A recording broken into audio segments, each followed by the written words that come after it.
Good morning and welcome to the Rehab Christian Center Sunday morning virtual experience. I'm Dr. Zeb, and it's good to be here with you this morning. I have no idea what is going on with our Instagram feed. For some reason, I cannot stream on to Instagram through my iPad. I don't know what's happening. I don't know if there was an update or something. I have no idea. And I really feel like a fish out of water this morning. But it's good to be here with you virtually, and certainly hopeful and prayerful that everything is going well with you and everything concerning you. Do me a favor. I want you to start liking this video. I want you to start sharing this video. I want you to let everybody know that the Rehab Christian Center is live and on the air. And so get everybody up. Tell them to wake up. Tell them to get ready. Let's get started. This is going to be a powerful experience.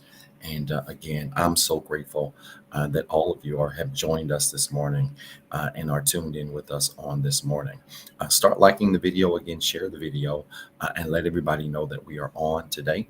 And I would really appreciate that. And it's again just good to see you virtually. Good to see you in this virtual format. And just grateful you've tuned in with us. Again, Instagram, I have no idea what's going on. I cannot stream from my iPad, and I hate it because I have all of the declaration stuff there. And we just started going live with the declaration on Instagram, and now I can't get it up. I don't know what's going on. If anybody else is having Instagram live challenges using an iPad, let me know what the answer is. I literally just noticed it as I was preparing to come on this morning. So let's get into it. I want to go through the networks. I want to go through our channels so that we can get right into this word, man. Part 2 of a very awesome word that we taught last week. Don't let the shadow kill you.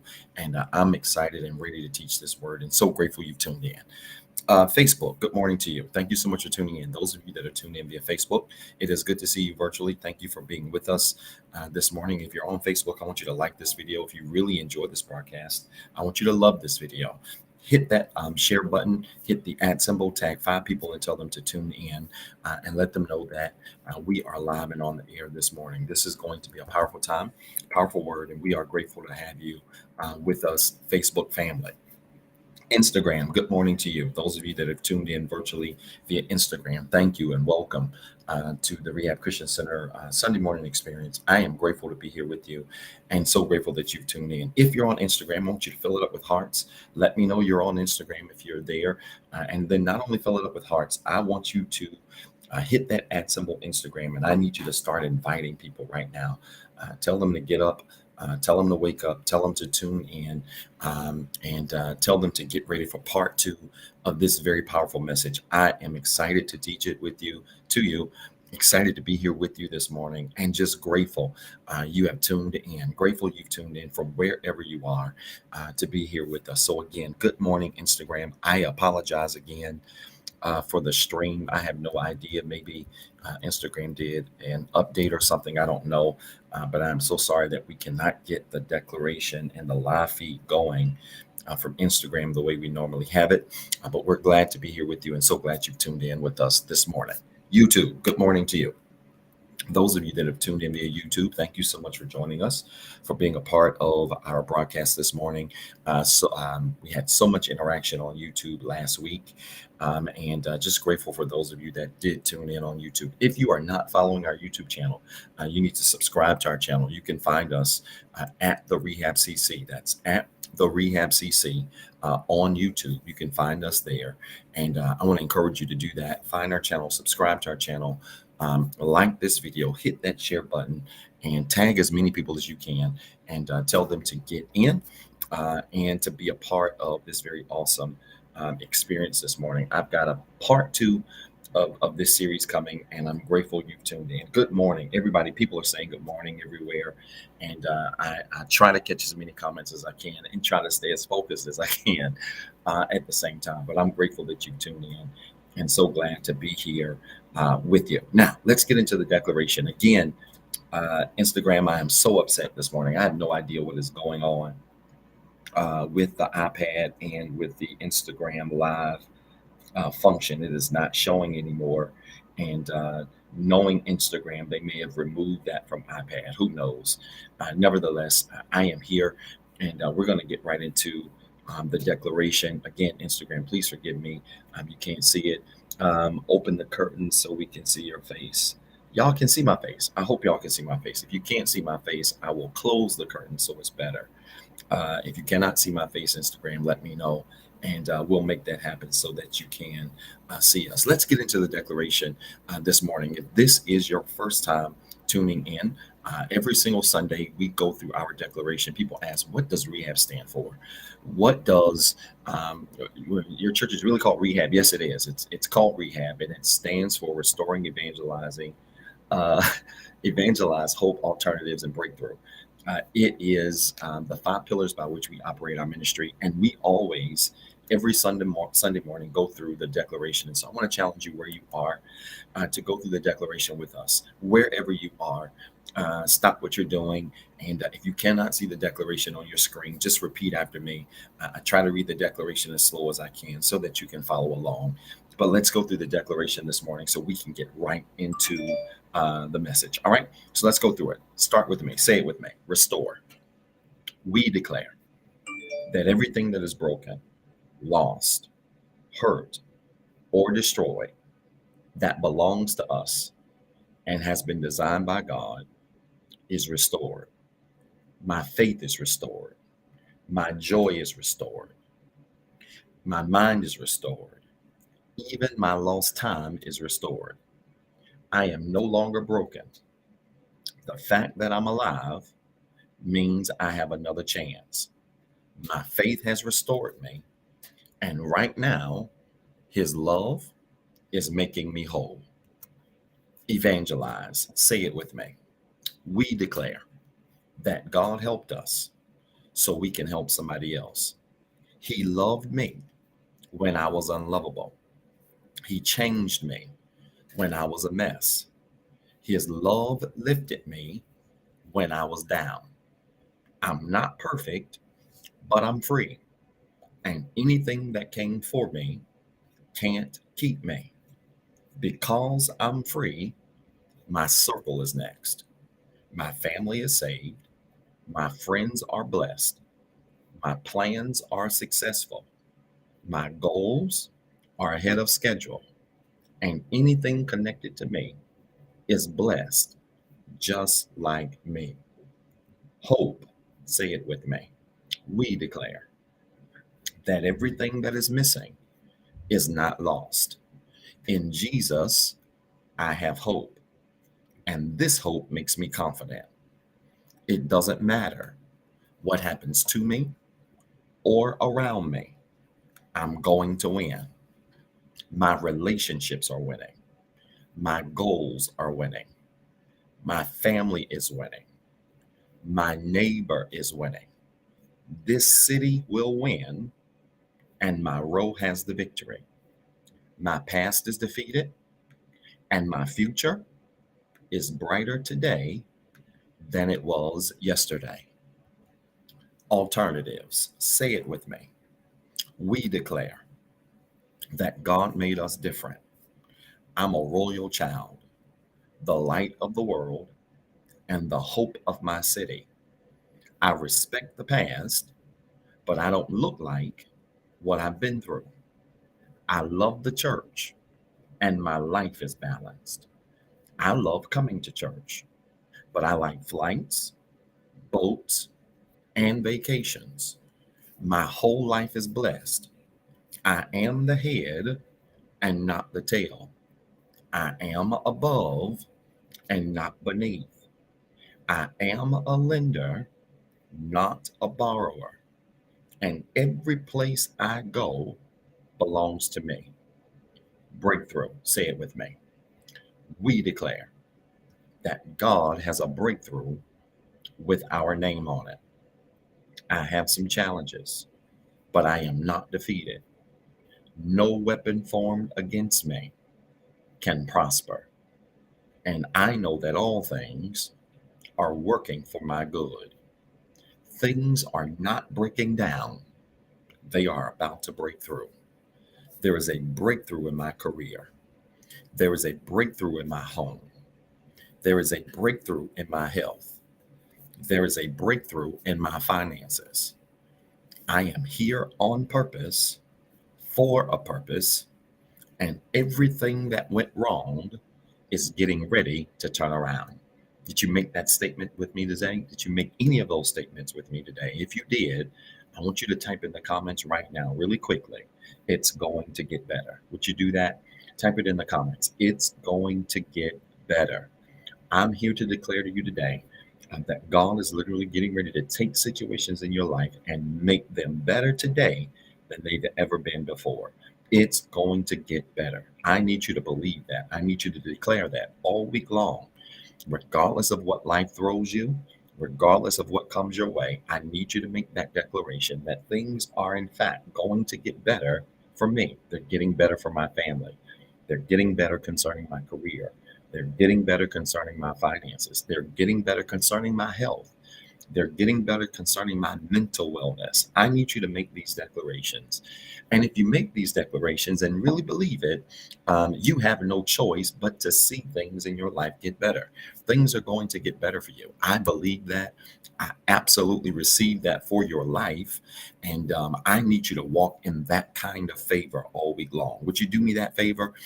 Walk in that kind of favor all week long and watch crazy good things begin to happen to you. I don't know what kind of week you had, but I want to say to you and say to you plainly that God is about to make some things right in your life. He's literally going to make some things right. And it really is contingent on your ability to believe it. I need you to believe it in everything you do this week, in everything you're up against this week, in everything that comes your way this week. I need you to believe that God's going to work it out for you. And if you do, I want you to know that it's going to happen sooner or later. We sing the song all the time. Sooner or later, things are going to turn in our favor, and they're working out for me. It ain't going to just work out in this season. It's going to work out for you in this season. And that's what we're excited about. And we're just so excited to be here with you today. Now, I want you to type in the comments quickly. We are on part 2 of this message. Type in the comments the subject today: don't let the shadow kill you. This is part 2. Don't let the shadow kill you is where we are. We're going to be in Psalms chapter 23 in the King James Version again, Swan. This is 2 weeks in a row. We're going to be in Psalms chapter 23, the King James Version. And the subject is don't let the shadow kill you, part 2. And we really probably could have finished last week if I would have just spent maybe another 15 or 20 minutes.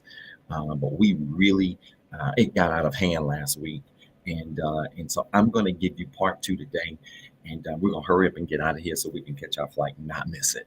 All right. But it is good to be here with you today. Don't let the shadow kill you, part 2. If you have not tagged 5 people, I need you to tag them now. Tell them to tune in. Tell them the Rehab Christian Center is on the air. And we're going to get into this. Now, last week we talked about just some crazy things. Last week was just insane. And you got to go back and watch part 1. You might need to go back and binge watch part 1 and then come back and watch 2 if you need to. But where we left off in Psalms chapter 23 was with verse 4, where we talked about walking in this shadow of death, right? And not letting present circumstances have the potential to paralyze us in the present. And this is so important here. When people live in the shadow, they live in 3 things. All right. I want you to record this. You're going to be the smartest person at the water cooler all week long. I want you to put this in the comments. When people live in the shadow, they live in 3 things. And don't you ever forget this. All right. When people are living in the shadow, we talked about the shadow again. And I want to explain this really quickly to give context to those that were not here last week. We talked about the shadow being those things in our lives that appear to be something that they're really not, right? Anytime you are walking in difficulty, the shadow is for you to feel like the difficulty is going to kill you, or to feel like the difficulty is going to stop you, or when you don't feel well, the shadow is for you to feel like you're going to die. That's the shadow. You just don't feel well, right? And we cannot let circumstances overwhelm us to the point that we take them for more than what they really are, right? And so when we're dealing with shadows, we are dealing with really 3 things, right? People who live in the shadow live in 3 things. Number 1, they live in fear. They live in fear. People who live in the shadow live in fear. And I want you to record that. They live in fear. What is so crazy about living in fear is that if you allow fear to be the driving factor in your life, if you allow fear to be the driving decision maker in your life, you can never truly live according to the potential that you've been designed to live in. Now, um, uh, to put this plainly in a statement that maybe all of you will understand, think about when it comes to making money, right? Think about when it comes to starting a business or being an entrepreneur or coming up with a new idea, launching a new idea. I was told a very long time ago in the barbershop that scared money don't make money, right? Scared money don't make money, right? The concept is really connected to fear. And that is that anytime you allow fear to drive you, anytime you allow fear to be the force behind whether or not you do things, or whether or not you pursue things, or whether or not you start things, then fear then becomes a factor that keeps you from maximizing your potential. You cannot afford in this season or any other season of your life to let fear be the driving, deciding factor of what you decide to pursue in your life. If you want a better career, you got to step out of fear and you got to go after a better career. If you want to start a business, you got to step out of the fear of whether or not it ain't going to work, and you got to step into being an entrepreneur and launching the business plan, doing what you need to do, right? If you want to live a better life and you don't like the city that you're living in and nobody in your family has ever moved from where you live, you've got to step out of fear and launch out and be willing to relocate if necessary in order to maximize your life and maximize the potential that is assigned in your life. And that's where so many people mess up. So many people are not living. I was telling somebody this a couple of days ago here at this conference. So many people are not living the life they could be living because they are allowing fear to get the best of them. Right? It is just this "I'm afraid" spirit. I'm scared spirit that is really keeping people paralyzed where they are, and we can't allow fear to paralyze us that way. All right. So people who live in the shadow, number one, they live in fear. Number two, they live in the past. They live in the past. People who live in the shadow live in the past, meaning instead of moving forward, instead of being focused forward and being focused in the present, they allow circumstances from the past, they allow obstacles from the past, they allow challenges from the past, they allow difficulties from the past to determine how they react in the present, to determine how they see their future. You cannot be so addicted to the past that you fail to see what's going on in the present, right? I want you to record that. You can't be so addicted to the past that you fail to see the blessings of the present.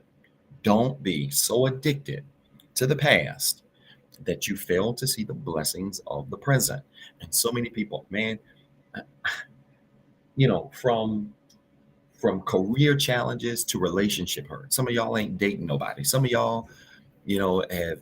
I was talking to a young man this week, and he said to me, he said, "Dr. Zeb," he said, I'm not getting in the dating arena ever again. I'm not even gonna deal with dating nobody. I'm not dating nobody. I'm gonna take the next 10 years off. He a young man. I'm gonna take the next 10 years off. I ain't gonna do nothing. My past experiences were just horrible. I ain't getting that. And I looked at him, I said, how can you let circumstances of the past keep you from enjoying the blessings of the present? And we can't do that. You cannot discount the future because of challenges in the past. You cannot discount the present because of challenges in the past. And I hate to break the news to you, but many of you have missed great opportunities because of perspectives connected to the past, because of challenges connected to the past, because of obstacles connected to the past. And y'all got to learn how to let that go. You got to let go of the past if you really are going to embrace the beauty that is everything God has present for you in the present, right? Everything He has available for you in the future. You got to let go of the past, right? Stop measuring future relationships based off of past relationships. Stop measuring future career opportunities based off of past job failures. Stop measuring your ability to start a new business because an old business failed. You can't do it, right? I'm thinking about rehab and the things that we're doing preparing for the relaunch and going into being a hybrid ministry and doing some very different things. And I'll be frank with you, it's a daunting task. There's a lot of things that have to happen. There's a lot of things that have to be put in place. And when you're in this trailblazer space where you're doing things in a different way that people aren't doing, there's always this risk of failure. It is, right? And one of the things that I've been thinking about a lot is, hey, Zeb, think about when this you tried this and that failed, and you did that and that didn't work so well. If my mind stayed stuck in past failures, I would never launch out and step out and do new and better and greater things. And you've got to be the same way. You cannot, listen to me and listen to me clear. You cannot let failures of the past dictate how you receive the blessings of the present. You can't. And that's in no area of your life. You've got to get out of being so married and so attached and so stuck on what has happened to the past, so that you can really focus on what it is that God is trying to pull out of you in the present. It's so important. And many of us miss out on amazing opportunities because we just haven't gotten over the past. I need you to type this in the comments. It's 3 words, and it's 3 of the most powerful words I'm going to give to you today. I want you to put it in the comments right now. This is for all of you, especially who are struggling with failures or bad situations in the past. I need you to type 3 words in the comments, and I need you to repeat these 3 words this week when situations try to come to you that remind you of the past. I want you to type these words in the comments. Get over it. Get over it. I could not wait to share this with you today. Get over it. When you are living your life in the present and you see glimpses of the past in your present that show up to try to remind you that you cannot do certain things, you cannot be certain things, sometimes you got to tell yourself, get over it. I had to tell myself this week, something came across my mind, and for a second tried to revert my mindset back to something that happened in the past. I had to take a step back and say, wait a minute, get over it. Man, get over it. Suck it up. Get over it, right? You've got to get over the past, man. I don't know who I'm talking to. I don't know who I'm teaching to today. But I want to be very clear with you. You will never, and I mean never, you will never embrace fully the life that God has in front of you until you can get over the life that He put behind you. Did y'all hear what the old man said? You can never fully embrace the life that God put in front of you until you get over the life He put behind you. And so many of you are just so stuck on what's behind that you have not been able to fully embrace the moment that is what we call the present. Get over it, y'all. Get over it. Get over the failure. Get over the hurt. Get over the pain. Get over the disappointment. Get over what they did. Here's a big one. Get over what you did. Stop holding yourself hostage. Many of you are even holding yourself hostage, right? You're beating yourself up over past failures. You're beating yourself up over past things that you could have done better. You're beating yourself up over past mistakes you've made. You're even beating yourself up over stuff you did on purpose. I get it. I've been there. I've done it. But I'm telling you, you can only really fully enjoy where you are. You can only fully embrace the joys of the present when you make a decision to get over the past. You have to get over the past. All right. And I want to challenge all of you today. I want to challenge all of you today as you get into your week this week. When that stuff tries to come to your way, you've got to make an intentional effort to get over the past, right? Get over it. Tell yourself, get over it. And listen, the devil's funny. And this is God's honest truth. The devil's funny. You can find yourself at a place where you are making so much progress towards the future and making so much progress in the present and making so much progress towards your goals and making so much progress towards everything that you're doing, that the devil is so ignorant that what he'll do is he will see all of this progress that you're making, and he will do everything that he can to try to pull you back into where you were, to try to pull you back into failures of the past, to try to pull you back into habits of the past, right? And so you have to tell yourself, you have to remind yourself daily that when you see glimpses of the past, when you see glimpses of challenges from the past, to get over that stuff, get over it. Stop replaying what they did. Stop replaying what you did. Stop replaying how it went wrong. Stop replaying all of this stuff, and really focus in your mind, that that stuff is in yesterday, and I got to focus in the present moment. I'm telling you, y'all, when you do this and you really master getting over the past, it's so incredible how much different the present feels. It's so incredible how much better life feels when you're not burdened down in your mind with what happened yesterday. You got to get over what happened yesterday, right? You got to get over that. All right. So people who live in the shadow live in fear. They live in the past. And here's the big one, right? You ready? They live in what I call the what ifs. They live in the what ifs, right?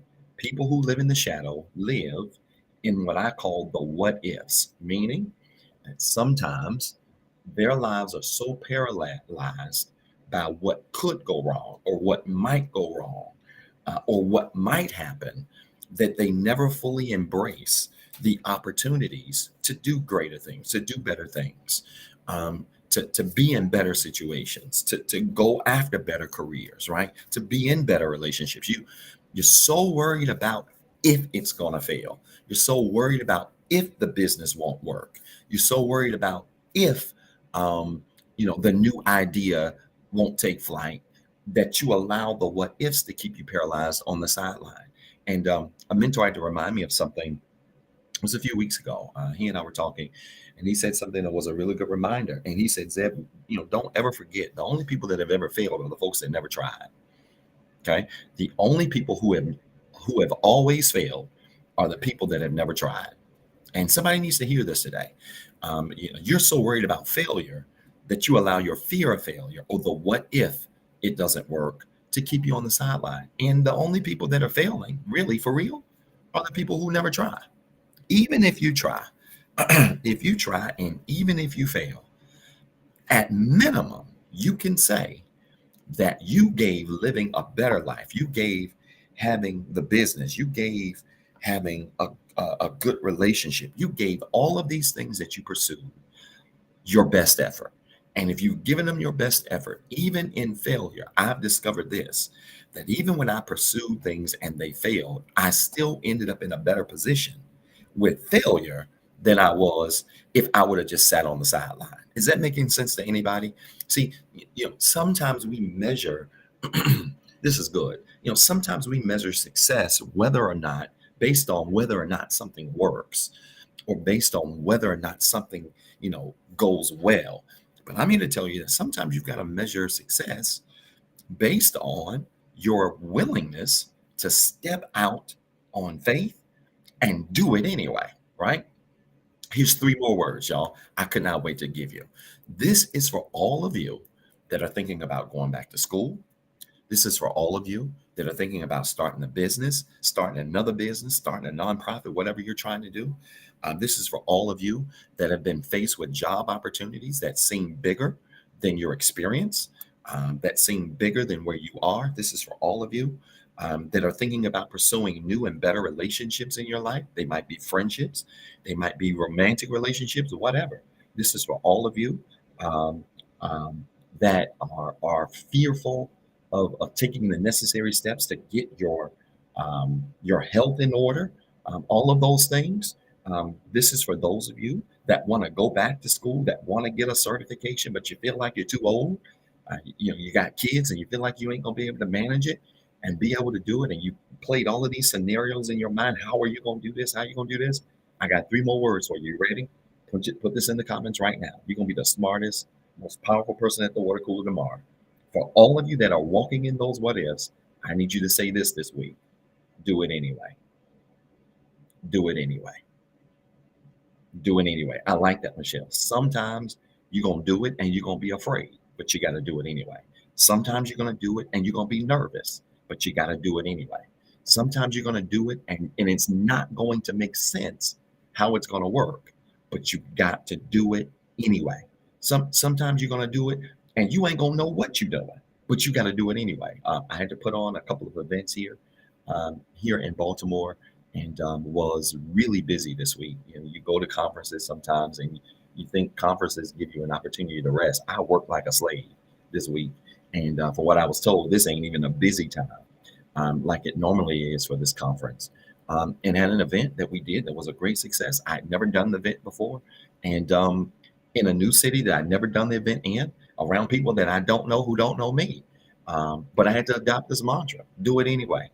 Do it anyway. Sometimes you're going to do things in your life and you ain't going to know how to do it. You ain't going to know how to set it up. You ain't going to know how to go about doing it. You ain't going to know how to put the pieces together. You ain't going to know none of that stuff. It don't matter. Do it anyway. And if you find the courage and the strength, faith to do it anyway, you're going to see some results in your life. You're going to come out more better. You're going to come out better. You're going to come out more confident. You're going to come out stronger. See, here's the other thing about failure too. And I'm trying to leave this failure thing alone, but it's worth missing. Here's the other thing about failure. In every area of my life, literally, in every area of my life where I have ever failed, this is the God's honest truth. In every area of my life where I've ever failed, even if I failed, when I came out of the failure, I always came out stronger than what I was before.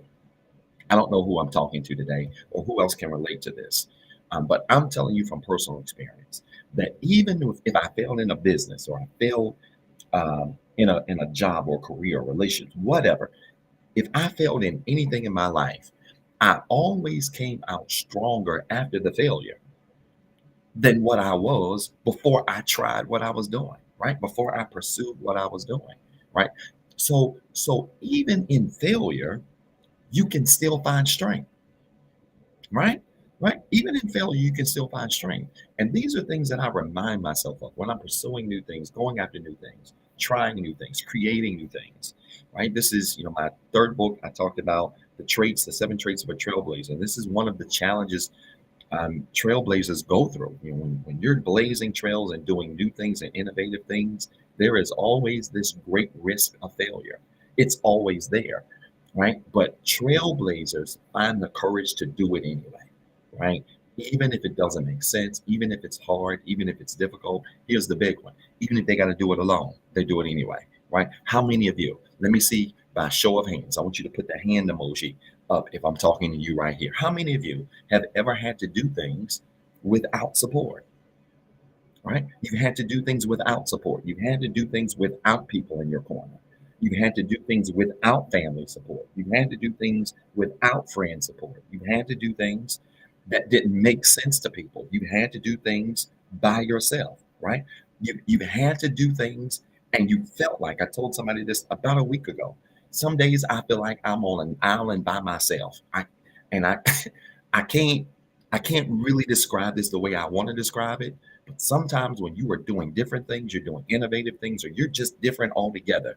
Sometimes you just feel like you're on an island by yourself and ain't nobody out there with you but you. But you got to find the strength to do it anyway. And that's okay. There are going to be days where you will have to do things and pursue things and go after things, and you will feel alone, right? But we know, right? We know that God's word tells us that He's with us, that there's no need for us to be afraid. Even to the end of the world, He's right there with us. And so you've got to adopt that mantra and say to yourself that sometimes it's less important who's with you, and it's more important that you have the courage and the strength to go after everything that you know you should be pursuing. All right. So there will be days that you're gonna feel alone, but you gotta do it anyway. Right. There will be days it's gonna feel like you're doing it by yourself, but you got to remember God is with you. You ain't by yourself. Right. There are gonna be days. This is a big one, man.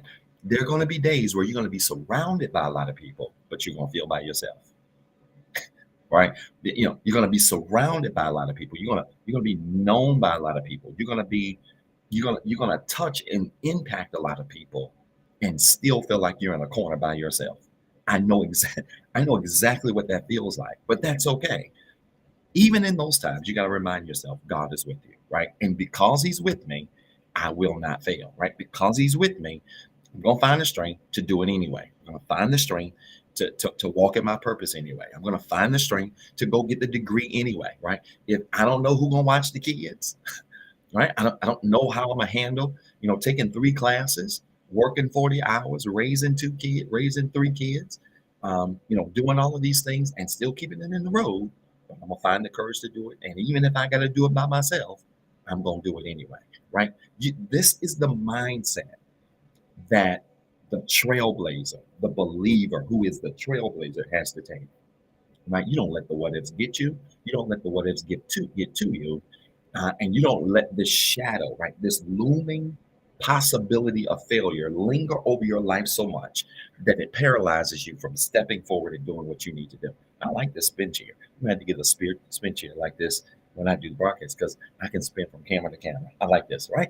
You can't let that lingering potential of failure just sit over your head, right? You can't do that. And so that's what I want for all of you. I want all of you to find the strength in this season of your life to do it anyway. I don't care what it is, right? I don't care what it is. Do it anyway.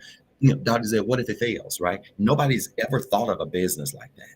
Nobody's ever thought about doing something like this. What if it fails? Welcome to my world, right? No, I don't see a lot of pastors with the audacity to say, hey, we're going to have a hybrid ministry. We're going to be in person 2 Sundays and virtual 2 Sundays, and we're going to have satellite locations in other places. I mean, it takes courage. Yeah, it could fail. Yeah, something could go wrong, but you got to do it anyway. You got to remember that if God is with you, and He is, if God's in your corner, and He is, even if things don't go the way you planned them, I can guarantee you're going to come out stronger than you've ever been before, right? You're going to come out wiser than you've ever been before, right? And so I want you to remember that in this season. I want you to remember this in every season of your life, okay? This is so very important. I watched the kid. I'm over here watching comments about the kids over here. Y'all so crazy. Lord, y'all got Sister Ashley and Sister Michelle together. Oh, God. All right. But I want you to get in that space, right? Don't let the fear of failure paralyze you. All right. Don't let the fear of what ifs get you to the point where you don't want to do anything at all, because that's where you end up dying in the shadow. All right. Now, let's get back to the word. I got 2 verses and I'm done today. Psalms chapter 23, verse number 5. If this message is blessing you, I want you to start liking this video, heart the video. I want you to hit that add symbol. I want you to tag 5 people, invite them to church. Tell them to get up. They ain't too late. They got about 20, 25 more minutes. Tell them to get up. They got to get in and get on this word really good because it's about to get real good. All right. Amen. Psalms chapter 23, verse number 5, the King James Version. Psalms 23, verse number 5, King James Version. It says this: Look, thou preparest a table before me in the presence of mine enemies. Thou anointest my head with oil, my cup runneth over. So here's the crazy thing about God. When God gives you the strength to walk through the valley of the shadow of things that can kill you, that can destroy you, that can hurt you, while He's taking you through that, He simultaneously prepares tables in front of you in the presence of the people who don't like you. Oh, I'm trying not to scream in this hotel and get kicked out of here, right? He simultaneously prepares tables in front of you in the presence of people who don't like you, right? I need you to record this. You're going to be the most powerful person at the water cooler tomorrow. You ready? I want you to put this in the comments right now. God is about to invite your enemies to dinner. This thing shook me Thursday. God is about to invite your enemies to dinner. Somebody needs to hear this today. God is literally about, you ain't never heard this verse taught this way, is literally about to invite your enemies to dinner. No, that's it. I ain't eating with my enemies. Well, then that's on you. No, if you want to do it, then that's on you. I am of the perspective that when I get blessed, I don't want to just get blessed for me and my family. I want my enemies to see me eating. I want my enemies to see me making it. I want my enemies to see me doing well. In fact, there are some people that thought you would die in the shadow that now going to have to come to your celebration dinner. Isn't it crazy? Isn't it crazy how God can bring you from the shadow of death to a celebration? And the same people at the celebration are going to be the same people who thought they were coming to your funeral. Y'all not listening to me. Let me cut this TV down. TV got magically louder. Are y'all listening to me? The same people who thought they were coming to your funeral are going to be shocked when they show up and it's a celebration party. Do I have any witnesses on the live today? The same people who thought they were coming to your funeral are going to be shocked to discover they're coming to your birthday party. Are going to be shocked to see that they're coming to your celebration day. Are going to be shocked to see that they're coming to a party that's celebrating your life, right? And so you cannot get frustrated when your enemies count you out. You can't get frustrated when people count you out. You can't get frustrated when people do the crazy things you do. I think with Sister Swan and I were going back and forth a little bit this week on text about a request, and I shared something with her that really, at one point, really bothered me. It bothered me. I've never understood how people. I've never really understood how people could move and disconnect from people in drama, right? Especially when you disconnect from people who have been nothing but good to you, right? Who've loved you, who've covered you, protected you, who've done all of these things, and you disconnect from them and you create drama, you lie, you make up stuff. I just, that thing really bothered me this week. But then God had to remind me, hold on. The same people who counted you out, who discard you, who do whatever to you, who are your enemies, who are those types of people in your life, are the same people God's going to use to watch you be blessed at the dinner table, right? To watch you be blessed on where you are. And so, y'all, don't let your enemies frustrate you. Don't let what people say about you frustrate you. Don't let what people try to do to stop you frustrate you. Don't let people's opinions about you frustrate you. Don't get so caught up in what your enemies are doing that you forget that God's got a table prepared in front of you, right in the presence of the same people who counted you out. I'm telling y'all, the same people who thought they were coming to see you die are going to be the same people that's going to have to watch you celebrate, right? That's going to have to watch you live to the maximum potential that you've lived in, that you never thought you would live in your life. And it is hard. I like that, Elder, and that's honest. Y'all know I'm an honest teacher. I keep it 100% real. It is hard, right? It is hard. It is difficult. What was it, Friday? I think I did my video. It was Friday morning. I was just sharing this with somebody Friday morning and did a video about it Friday. Y'all, it is hard to be in the presence of people that don't like you, and you got to smile while you're there. It's hard to be in circles and meetings with people that can't stand you, and you have to try to put a smile on your face and act like you don't know they don't like you. Right? This stuff is difficult. It's not easy.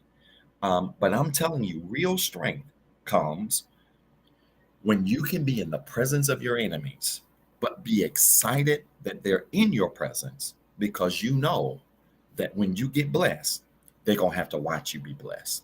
They're going to have to watch you get everything that you know you got coming in your life, right? So don't feel uneasy in the presence of your enemies, right? God is really saying to all of us this morning, I want you to be a little bit more comfortable around the people that don't like you.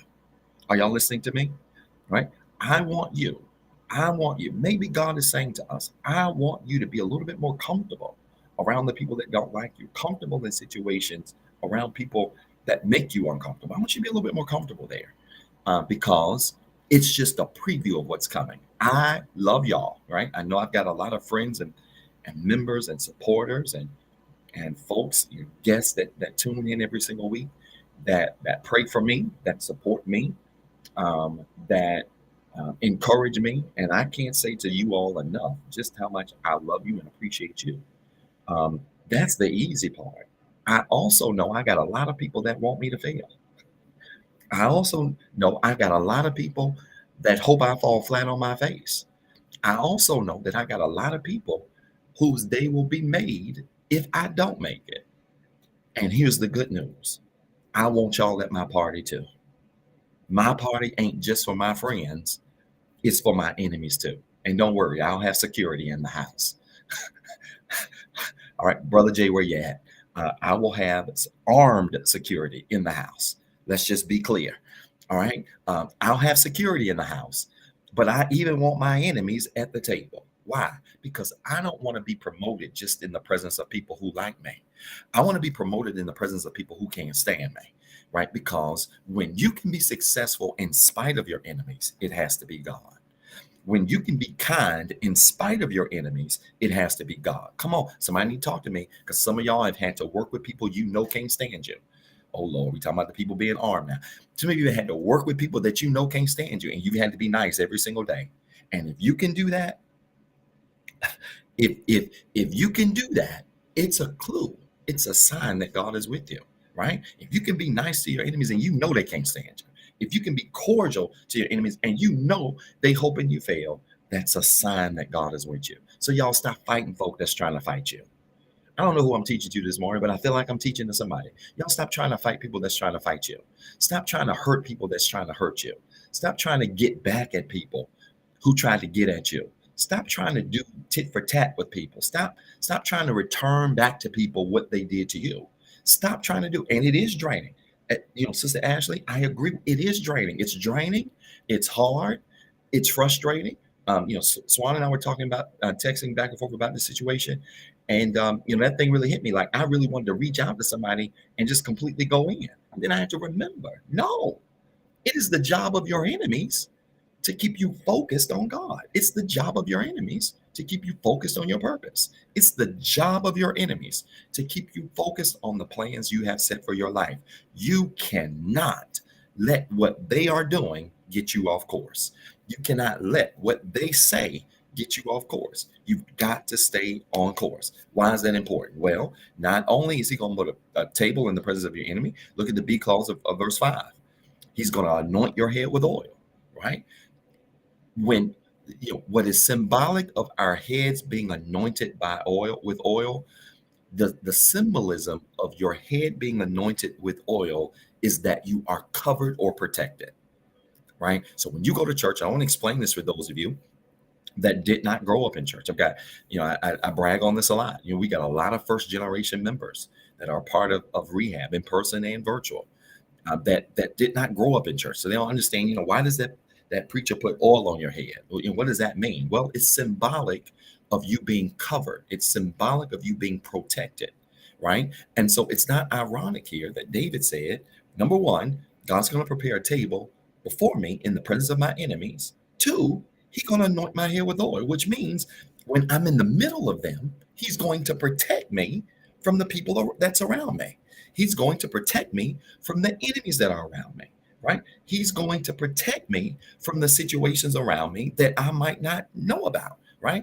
The older folks, our grandparents, great grandparents used to testify in church in days past when they used to have testimony, and they used to say things like, I'm grateful for God, protecting me from things seen and unseen.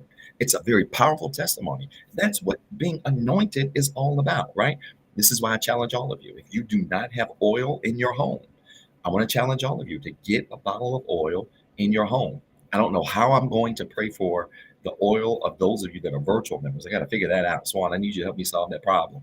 We might have to start mailing oil out. I don't know. But I need you to get a bottle of oil in your home, and you need to anoint yourself every single day. Every single day you need to anoint yourself. The only time I don't anoint myself is when I'm on the road traveling. It's the only time I don't do it. But you need to anoint yourself. Why? Because when you anoint yourself in the morning, before you go to work, before you go to your job, before you go start your business, before you go work out, before you go do whatever you do. Yeah, I'm going to have to figure that out, Sister Nikki. And we may have to work on a program that we have that we can get oil out, because I want all of our virtual members as well to be able to have oil. They'll tell you at rehab every year, at least 2 or 3 times a year, I pray over oil. I tell people to bring oil to church so that we can pray over it.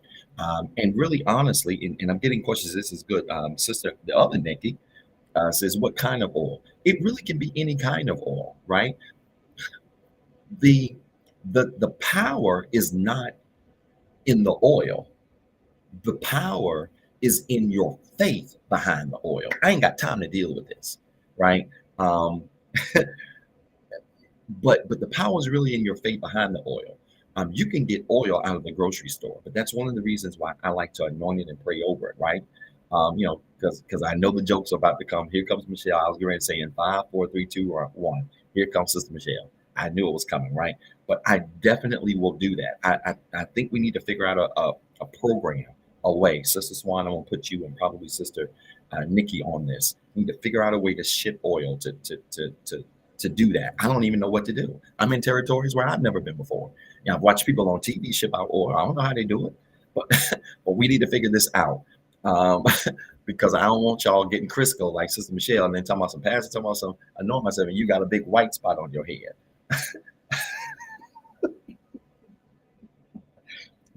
Don't you dare get sent.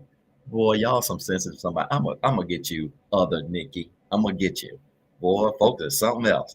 But I want you to anoint yourself. I do every single day. I need you to anoint yourself. We grew up that way.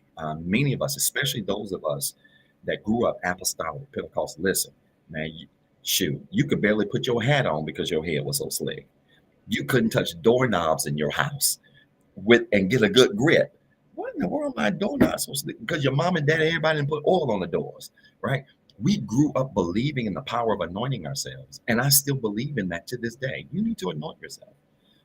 You need to anoint yourself daily, because David says, "Listen, if God's going to put you in the presence of your enemies, then He also needs to anoint your head with oil, right? If He's going to put you in the presence of the enemies of your enemies, He also needs to anoint you with oil, right? He needs to do that. And so I want you to get some oil. I want you to anoint yourself daily. It's so important because the anointing oil is symbolic of protection, right? It's symbolic of being covered. And in every season of your life, you need to be covered, right? You ain't got to be perfect to do it, right? Um, but you need to anoint yourself every single day. All right. And then here's the third thing he says in verse 5. He says, number 1, I'm going to prepare a table before you in the presence of your enemy. Number 2, he says, I'm going to anoint your head with oil. And then the third thing he says is, then your cup is going to run over, which means God ain't going to just bless you, but He's going to enlarge you, right? He's really going to overflood you with blessings. We said it last week, and I'll say it again, right? I ain't blessed. I'm overwhelmed. That's the season that I'm living in right now. I ain't just living in a season called blessed. I'm living in a season called I'm overwhelmed, right? And that's where I know, don't you pay attention to these comments, because Instagram is the funny church. And they just go in over here on Instagram. It is definitely the church of comedians on Instagram. But that's the season that I'm in. And some of you need to remind somebody today, in the comments, I'm not blessed, I'm overwhelmed. That's the season God wants you in. He doesn't want you just living bare minimum. He doesn't want you just living, from paycheck to paycheck. He doesn't want you just barely making it week to week, day to day.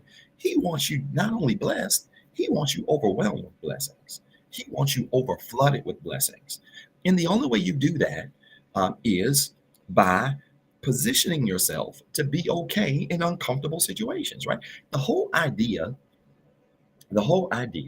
of being at a table in the presence of your enemies and having your head anointed with oil is getting you comfortable in uncomfortable spaces. The whole idea of walking through the valley of the shadow of death, but not fearing evil, is really about you getting comfortable in uncomfortable places. That's really the real theme. That's really the real theme of Psalms 23. The real theme of Psalms 23 is getting comfortable in uncomfortable places. It's getting comfortable in uncomfortable places. That's the real theme of Psalms 23, right? And so I want to challenge you today. I want to challenge you every day. Doesn't matter what it is you're dealing with in your life. You have to learn how to get comfortable in uncomfortable places, right? Whether it is being around your enemies, whether it is when you are in situations where you are uncomfortable on your job, You are uncomfortable with situations regarding your family, friends. What doesn't matter what it is.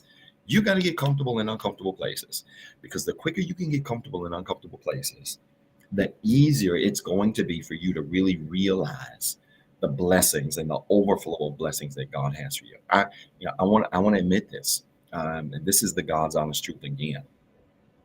Some of the most blessed times of my life have also been some of the most uncertain ones. I want to say this again, and if I'm talking to you and you can agree, put your hand up. Some of the most blessed times of my life have been some of the most uncertain times. I'm just talking about me. I'm not talking about nobody else. Some of the most uncertain times of my life have also been some of the most blessed times of my life. It's the truth. Like times where things weren't making sense, times where things weren't adding up, times where honestly things were a little bit in chaos. I'm just being honest with you. I've been doing a lot of thinking about chaos. I know my fifth book will be out soon, but then my sixth book I've been thinking about writing on relationships. I get a lot of comments. People want me to write on love and relationships, and I failed in that space before, just like most of us have. But again, um, some of the best lessons you will learn is in failure. But I'll take it a step further. Some of the best lessons I've also learned I've learned them in chaos. When things are crazy around you, God has a way of putting you in the eye of the storm, right? And I've given the tornado analogy many times, and that is, you understand that the most safest place in a tornado is in the middle of it. It's in the middle of it. Talk to folks that live in Kansas and live in these places where there are tornadoes all the time, and they'll tell you, when you've got these wide funnels of a storm, the safest place to be, besides in your basement, is in the eye of the storm. Ain't no sound there. It's quiet. Ain't no movement. Nothing's moving. Now it's chaos around you, but the most still place is in the eye of the storm. And I really believe God operates in that same way, where He oftentimes uses chaos in your life and puts you smack in the middle of it, right? So things are then going crazy around you, but then He grows you in the strength of the chaos. He grows you in the strength of the confusion. He grows you in the strength of the uncertainty, right? When my money wasn't uncertain, that was also when I came up with some of the greatest ideas of my life. Um, that's also when I became a smarter spender. I don't know if this is making sense to anybody, right? When my money was short and I could barely pay my bills, I became a better spender. Why? Because He used the uncertainty of my finances to teach me how to handle my finances better, right? Um, and that's how God operates. When you come out of bad relationships, or if you're in a bad relationship and things are going really rough, sometimes He uses the uncertainty and the roughness of that relationship to grow you and mature you, right? To be better in that relationship, or to be better in the next relationship, or to be better wherever you're going to be, right? And so let's not confuse uncertainty as being the devil. Are y'all listening to me? Just because you're uncertain don't mean it's not God. Just because a situation is not clear doesn't mean it's not God, right? And I get it. Y'all like to throw Bible on stuff, and sometimes it don't even be making sense, right? Because then y'all hit us with stuff like, well, the Bible say that the blessings of the Lord make rich and add no sorrow. It does say that, but that ain't got nothing to do with confusion. Well, God is not the author of confusion. Then you're gonna hit us with that. But understand this: God is also the same God that took Job, who had everything, and took everything from him and stepped back and watched. Are y'all listening to me? See, we've got to read scriptures even in their proper context. The same God that took Job, who was one of the richest men in the world, and took everything he had and almost killed him, step back and watch this stuff happen, is the same God that will put you in uncertain situations and allow some clarity to come in the uncertainty. You ready? I want you to record this. You ready? I want you to record this right now. And I need somebody to receive this. And we're going to go to the last verse and then I'm done. I need somebody to receive this right now. God is about to create clarity in your confusion. Make it personal. Say my confusion. God is about to create clarity in my confusion. All right? Clarity is a beautiful thing. God is about to create clarity in my confusion. You trying to throw the confusion away. You trying to throw the uncertainty away. You trying to throw the drama away. I get it. Nobody wants to be uncomfortable. But the problem is sometimes God uses the uncertainty to grow you. Sometimes God uses the uncertainty um, to clarify things for you. Sometimes God uses the uncertainty to make things make sense for you, right? And so not all confusion is bad, right? I don't know if you've never heard confusion and difficulty taught this way, but I want you to receive this today. Not all confusion is bad. Not all, uncertainty is bad. Well, Dr. Zeb, I don't know what's going to happen, tomorrow. I don't know what's going to happen with this situation. I don't know what's going to happen with my job. I don't know what's going to happen on my job. I don't know what they're going to do about my position. I don't know what they're going to do, what's going to go on with my children, with my spouse. I don't know what's going to go on with my kids' future. We have all of this uncertainty about so many different areas of our lives. But the crazy thing is, God almost always seems to find a way to create clarity and confusion, to create clarity and uncertainty. So allow him to do that. Don't get so frustrated because you don't understand everything, or things aren't making sense, or things don't seem to fit together the way you thought they should fit together. That's okay. Allow him allow him to create some clarity in times of your life where there is none, right? In times of your life where there's more confusion than there is peace, where there's more drama than there is peace. Allow him to create clarity there, because I'm telling you, it just means you are in the middle of a storm, and that's okay. There's peace there. There's love there. There's safety there, right? There's joy there, right? You got to get comfortable in that space. All right. Look at this. Verse number 6, and I'm done. Chapter 20, Psalms 23, verse number 6. I want you to like this video, share this video if you haven't already. We've got about 10 more minutes. I got to get through this, and I'm out of your way today. But I really hope this message is blessing you. If it is, fill it up with hearts. Like this video, share this video. I should have a share for every single viewer that we've got this morning. I want you to share this video right now on your page so that somebody can be blessed by this word either now or later on today. Psalms 23, verse number 6. Here's the good part, the good verse, and then I'm done.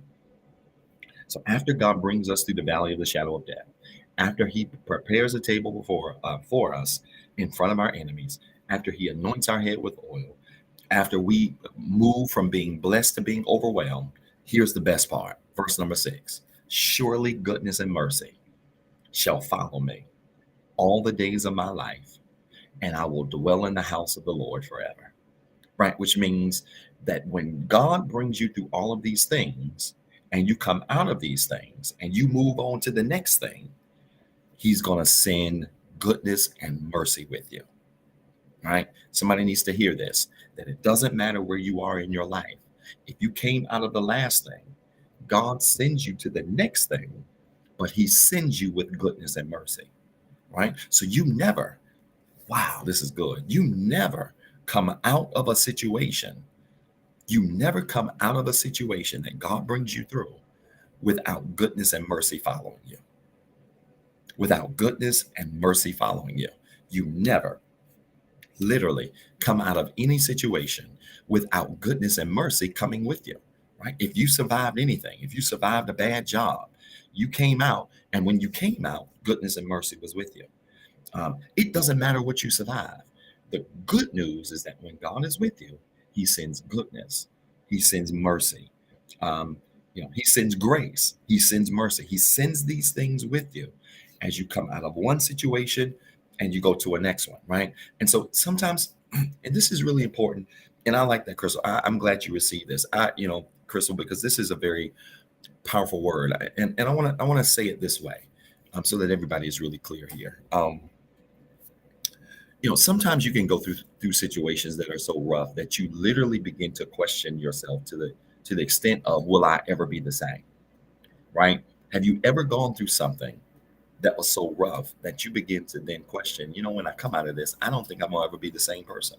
I don't think I'll ever think the same. I'll ever, work the same, live the same, love the same, whatever, it is that you come out of.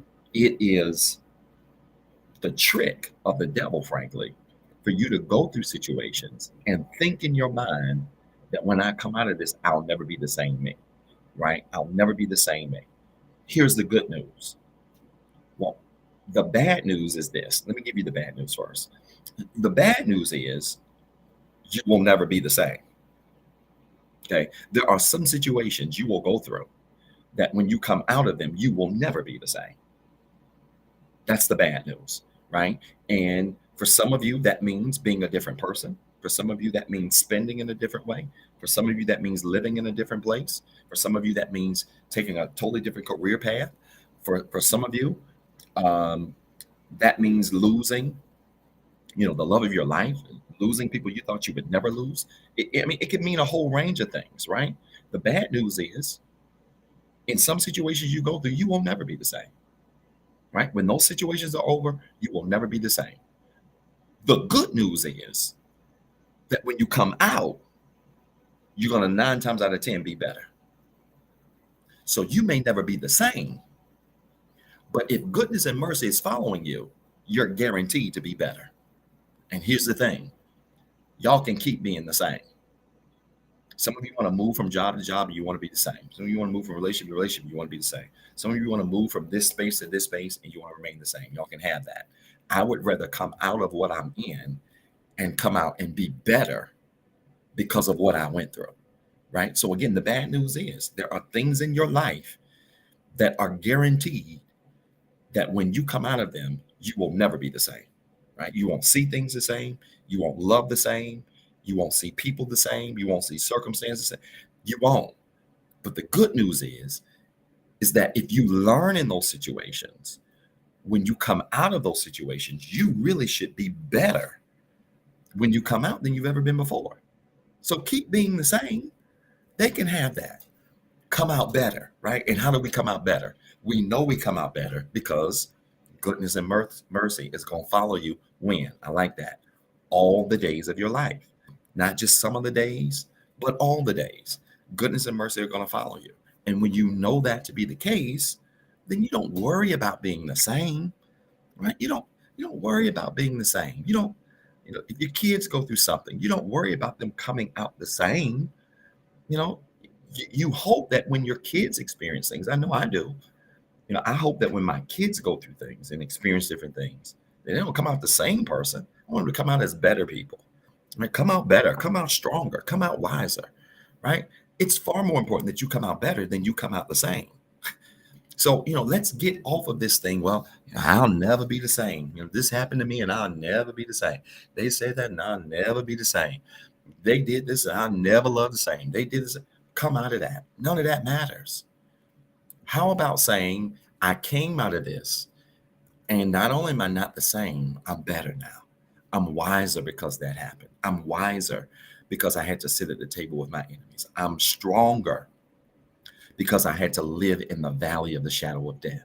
I have greater faith because he had to restore my soul and he had to lead me beside still waters. I've got bigger power. I've got more power because I went through seasons where I didn't have anything, right? I went through seasons where I didn't have nothing.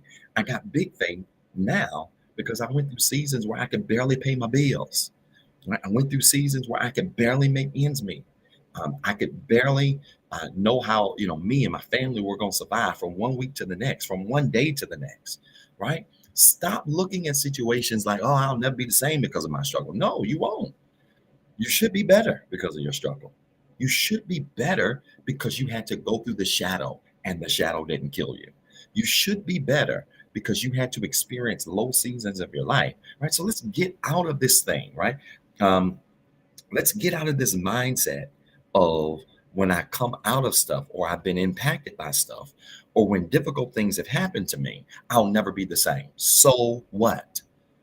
So what? You don't need to be the same, right? Just make sure that when you come out better, right? Just make sure that when you come out wiser than you've ever been before, right? If you do those things, then we will have learned every single lesson that's provided to us in Psalms 23. And Psalms 23 gave us a lot of lessons, right? We dealt with the shadow, but we walked through verses 1-6 for a reason, because life, like Psalms 23, gives us a lot of lessons. it gives us a lot of things that either can destroy us or that we can learn from them. And like Sister Bunch say, make it out and make it out better. Right. And so let's not focus on going through life, and let's focus less on how life changes us. Right. Yeah, life is gonna change. It just is. Life is going to change you. And if you ain't changing, you dying. Right. It's that simple. If you don't change, you will die.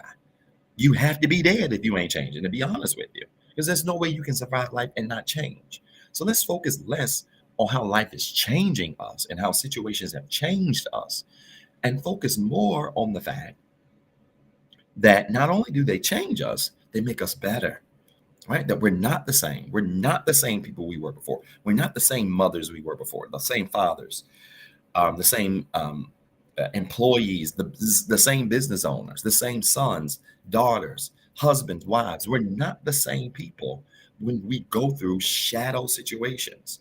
When we go through situations in our lives where shadows and challenges linger over us that really are designed to destroy us, life will change you. But the most important thing is that when you come out of it, you have allowed life to make you better. And if life has made you better, life has done its job. Right? If life has made you better, life has done its job. This bless anybody today, y'all? I'm done.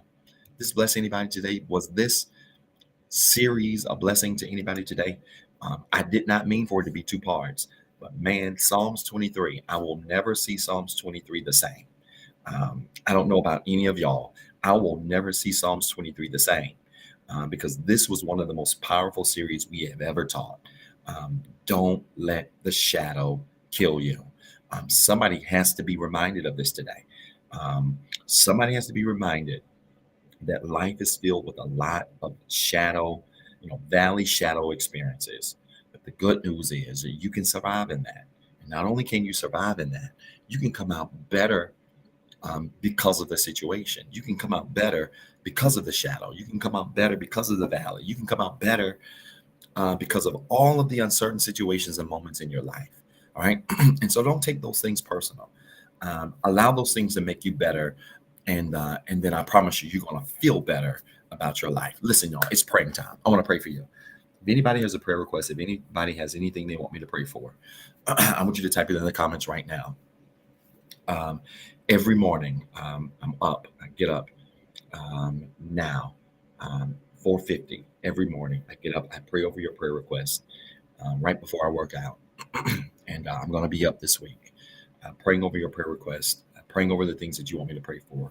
If you've got a prayer request, I want you to type it in the comments right now. I want you to type it in the comments right now. And the reason I want you to do that is so that we can be sure that we pray over your prayer request. If you have a prayer request that we cannot see publicly, that is of a private concern, you can email your prayer request to info@rehabcc.org. That's info@rehabcc.org. You can email your prayer request and put in the subject line prayer request, and that email will get routed to me, and we will pray over your prayer request. All right. And so I want you to type it in the prayer request now. I want to try to see as many as we can before we begin to pray for you. But we want to pray for you. We want to pray for you this week, that God will continue to bless you. Yes, I am still praying for your niece, Sister Michelle, her total, complete recovery. We have been praying for you. And so glad that things are not what they could have been. And so praying for you, praying for her, praying for your family. Come on, I want you to type your prayer request. You've got 40 seconds today. I want you to type your prayer request in the comments. We want to see them. We go back and watch the replay. I'll probably watch the replay today in the airport. And we want to go back and just make sure that we pray over your prayer requests, pray over the things concerning your life. That God will bless you. Yes, quick recovery from C-19. Absolutely praying for that. Those of you that are still dealing with COVID, so many people still are. I'm praying for that. Praying for the health of your children, the success of job. Absolutely. Praying that you make the right decision for your career. I'm with you there. And your family members as well. Thank you, Sister Crystal. Praying for rehab, pastor, family. Thank you so much, family. Physical, mental, emotional health, scholarships. Absolutely believe in God for that, Sister Ashley. Cannot believe God as a senior, man. Time really flies by. Peace on the job, health and strength, family, church family, pastor, my family. I really appreciate that. For family situations, for Family for the Restart Agency. We're praying for that, Sister Watson. Certainly doing that, and we'll continue to do that. Praying for Pastor, his family, Aunt Brenda, absolutely. Your family members, praying for that. Praying for the Pleasant family. Praying for your families. Praying for total healing. Praying for all of these things. So many great prayer requests this morning. Keep them coming, y'all. You got 10 more seconds. Type in your prayer requests quickly, because I want to pray for you. I want to pray for all of you, that God will continue to bless you. Praying for the Witcher family, absolutely. Praying for comfort for those of you in the new work environment. So many people are shifting jobs and changing careers and starting businesses. And I'm praying that that goes well for all of you that are involved in career restarts, career resets, that God will continue to bless you and sustain you wherever you are, and give you new beginnings. Nothing wrong with new beginnings. And God is certainly a God of new beginnings. And praying that concerning your work and your career, your relationships, everything concerning you, that God allows those new beginnings to go well. Let's pray. I want you to connect your hands like this as a sign, a symbol of faith. I want you to touch and agree with me. Connect your hands, or clasp your hands like this as a sign, a symbol of faith, as if we are holding hands. I want you to do that, and let's pray for each other right now. All right, connect your hands like this as a sign, a symbol of faith. Because I want to pray for all of these requests that have come on the broadcast, and all of the requests that have been emailed to our inbox today. All right, clasp your hands like this. Let's pray. Father, in Jesus' name, thank you today for your word. Thank you for this time of sharing you've given us.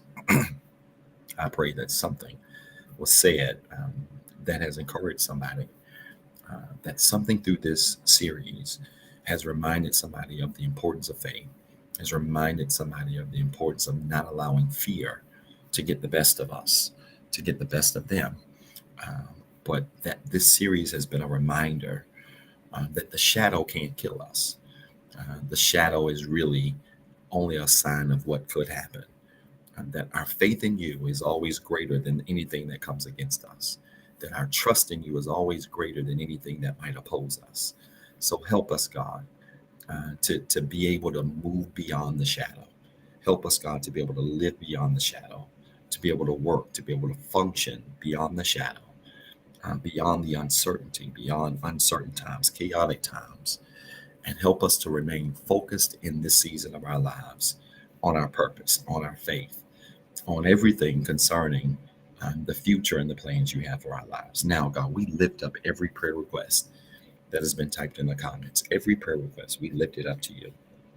And we ask you now that you would answer the prayers of your people as only you can, that you would make ways, that you would open doors, that you would meet needs in a tremendous way, that God, you would heal bodies, that you would open up new career doors, that you would touch families, that you would heal work environments, that you would make ways as only you can for your people. And don't just bless your people in this season, God. I ask you that you would overwhelm them, that you would take them to the place called exceedingly and abundantly above all that they can ask or think. Don't just bless them, but give them abundant blessings in every area of their lives, and not just for them, but for everybody attached to them. Allow them to experience blessings because of the way that you blessed all of us. God, I thank you for these things. I believe you for a week that will be filled with miracles and open doors. And we count all of these things done. In Jesus' name, amen. Do me a favor. I want you to type in the comments quickly. It is so. Quickly. It is so. It is so. If you prayed that prayer of faith, I want you to type it in the comments quickly. It is so. It is so. Come on, quickly. Type it in the comments quickly. It is so. It is so. If you prayed that prayer of faith, every time you say amen, you are simply saying, it is so. And I want you to type that in the comments right now. It is so. It is so. Every time you say amen, you're saying it is so. And I want you to know that I'm praying for you. I'm rooting for you. I'm believing God for you. That he is going to make ways for you as only he can. Listen, if you want to be saved today, maybe you heard this message and you want to dedicate your life to Christ. You want to give your life to Christ. Let me tell you, Romans 10:9 tells us that if we confess with our mouths, if we believe with our hearts that Jesus Christ is who he is and did what he did for us, we are saved. Salvation has nothing to do with being perfect.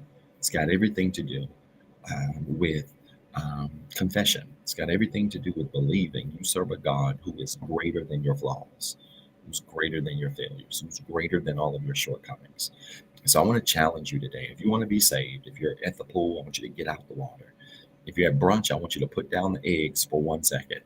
Um, if you're laying in the bed, I want you to sit up, because if you want to be saved today, I want you to repeat this prayer of faith with me. And regardless of where you are, God wants to save you today. And again, I'm so glad that being saved has nothing to do with being perfect. And it has everything to do with just a confession, admitting that you ain't perfect, but admitting that God is able to save you anyway, that God did what he did for you. And it's really that simple. If you want to be saved, say this with me. I'm a sinner. I'm not perfect. I have some flaws. I've even made some mistakes. But I do believe that Jesus Christ was born of a virgin. He lived on this earth just like I'm living. He suffered, bled, and died on the cross. And 3 days later, rose again for my sins. Because he lives, I can live, and I am saved. My friends, if you prayed that prayer of faith, I want to welcome you to the royal family of Jesus Christ. You've made an incredible decision today in giving your life back to Christ. And I'm so excited you did that. Now, I need you to go find you a church home somewhere. It doesn't matter where. Find you a church home that is a Bible teaching, Bible believing, Bible preaching church.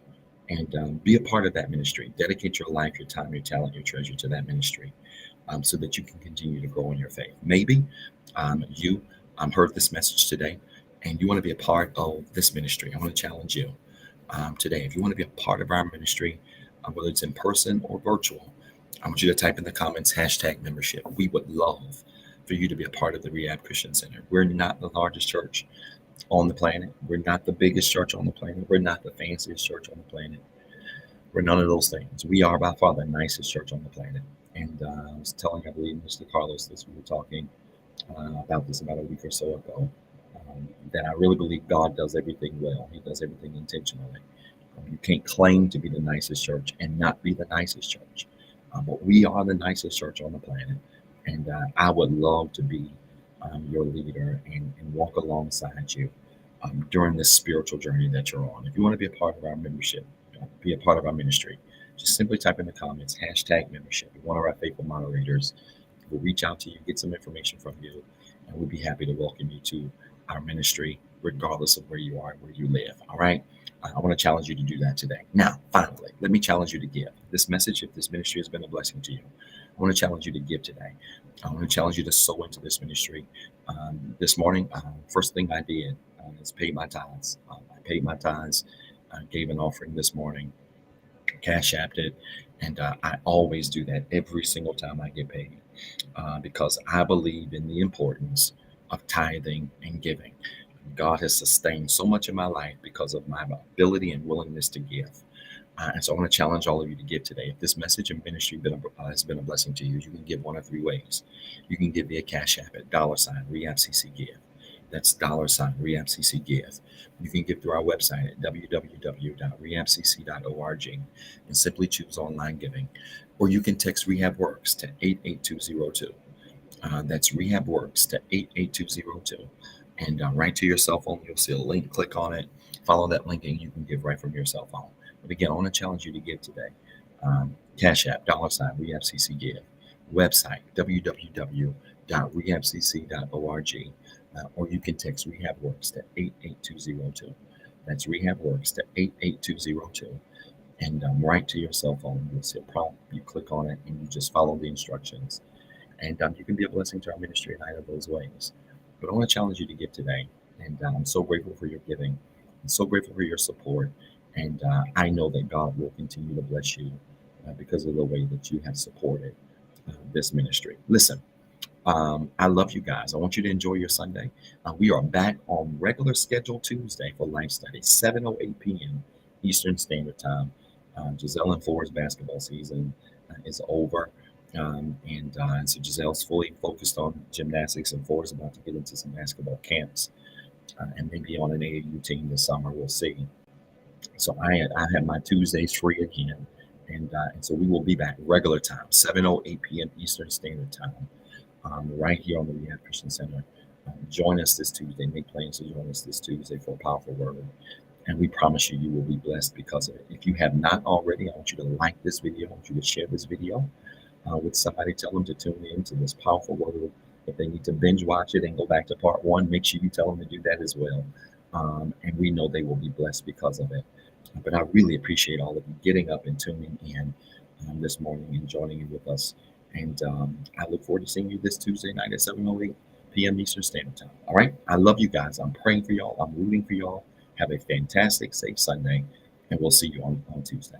All right. Make sure you find an opportunity this week to be a blessing to somebody. Make sure you find an opportunity this week to encourage yourself when things get difficult. And I promise you, you're going to be blessed, more blessed for it. All right. I love you guys. I'm praying for you. I'm rooting for you. Peace and blessings.